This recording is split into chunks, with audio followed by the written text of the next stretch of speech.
Hello and welcome to episode 33 of the Wisdom from the Akashic podcast. My name is Susie. I am an Akashic Records teacher and practitioner, and today's episode is going to be another solo episode. First of all, I want to say a huge thank you to all of you who listen to the podcast. Thank you. I know lots of you are sharing it to your friends and you're reaching out to me on social media to tell me that which episodes you've really enjoyed and how much this podcast is helping you on your spiritual journey. I personally love to make these podcast episodes. I think that they're a great way to do a deeper dive into certain topics that we come across in the Akashic Records, and I do really appreciate your feedback. If you wouldn't mind, wherever you are listening, if you want to leave a review or rate the show, then this just helps me get the podcast out to more people who are interested in these types of topics. In today's episode, I want to talk about resolution lifetime. I am very aware of the fact that I will often use terminology like resolution lifetime in my lives, in my podcasts. And for those of you who haven't talked to me before about a resolution lifetime, might not have a clue of what I'm talking about. So today I really want to go into what is a resolution lifetime. We will then look at the common characteristics of a resolution lifetime.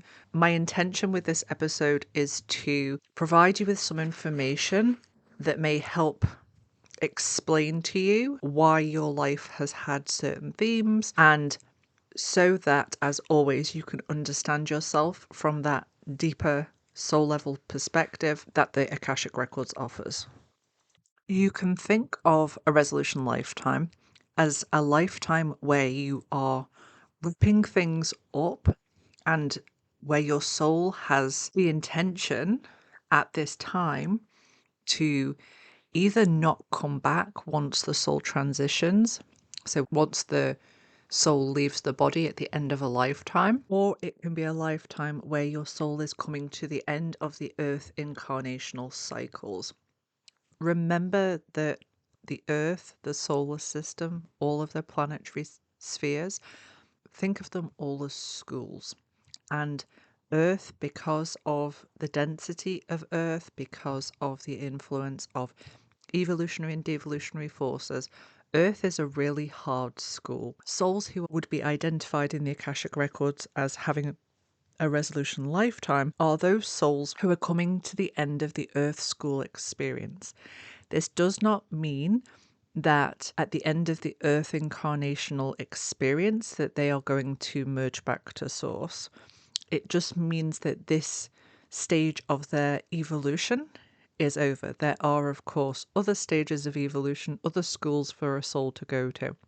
What I also need to make clear here as well is that, of course, once your soul has left the body behind in a lifetime, you go into what we call in the Akashic Records the transition zone, so the in-between lifetime zones. And this is a fascinating zone. I can talk about it more here if you would like, but it's where we will then choose what we want to encounter, the lessons we want to learn, the souls that we want to connect to in our next incarnation, in whichever school that incarnation is going to take place. So you may find out from the Akashic Records that you're in a resolution lifetime, that that's your soul's intention for this lifetime, and then you may transition.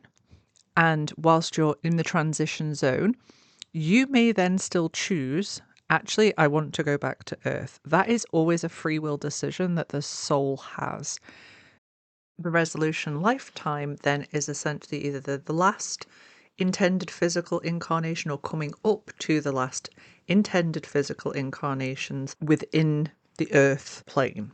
So now we know what a resolution lifetime is. Let's look at why is this even relevant? Why does this come up in the Akashic Records? What does it have to do with those of you who are listening today? I have personally spent many, many, many hours over the years working in thousands of people's Akashic Records, and what I can definitely say for sure is that over this past 12 months, people who are in a resolution lifetime is something that is coming forward a lot more often in their Akashic Records readings than, say, when I first started reading people's Akashic Records. It used to be quite a rare thing that would come up for people, but now it is more common. And this is because there, as I'm sure lots of you will know, a mass awakening period in 2020, and a lot of the souls who experienced their spiritual awakening at that time are souls who are in this resolution lifetime. When I first came across this term, resolution lifetime, in the Akashic Records, I do what I do with everything that I come across. I spent a lot of time going into my own Akashic Records and the collective Akashic Records to gather further information about this, to then be able to share with you all to help you all on your spiritual journeys. What the Akashic Records explained to me was not only what a resolution lifetime was, but also they explained that people having a resolution lifetime will tend to have themes and stages of their incarnation which tend to follow a similar pattern for everybody going through resolution lifetime.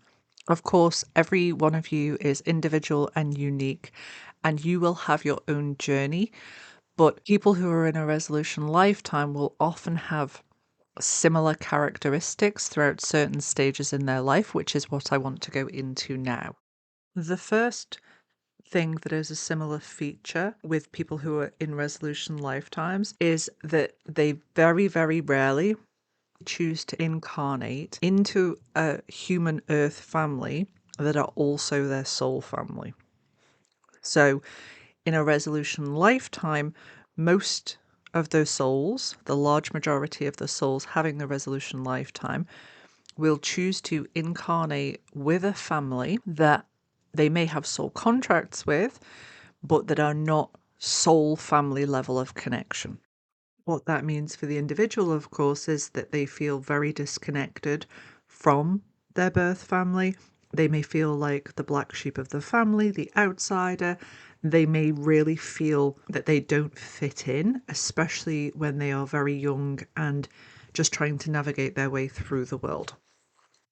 To make things even more difficult, a lot of the time, the souls that they are choosing as their birth family for this incarnation are often souls with whom they have karmic relationships with.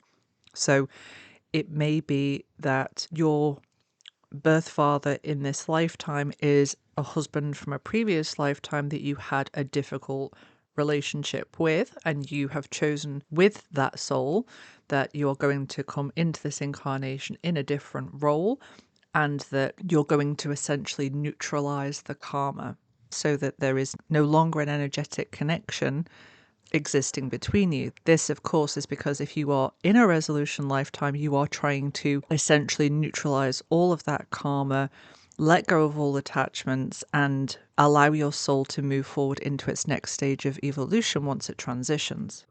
Of course, what this means from an experiential perspective is that not only may you feel like a bit of an outsider, feel very different from your family members, there can actually be extremely difficult relationships with those family members, which can be very confusing and cause a lot of wounding to you when you are only a child. And then as an adult, you may have to go through a period of healing, connecting to, and reparenting often the inner child that was wounded during that time. It is often the case that for souls who are experiencing a resolution lifetime, as they go into their teenage years and as they go into their early 20s, it can just feel like awful relationship after awful relationship. And this is to do with this neutralizing of the karma. This first portion of the lifetime for someone who's experiencing resolution lifetime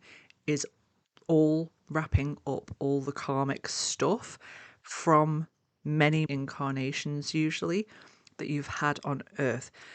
This can be really hard because you can be looking at your friends around you and they can be having great relationships.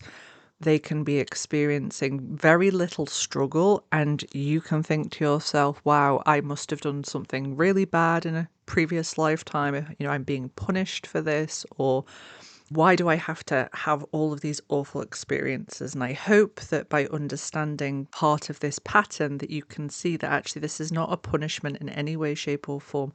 This is purely your soul wanting to work through and neutralize all of these different karmic connections that you have so that you can move forward and evolve. There comes a point in this resolution lifetime where that soul will start to choose to heal.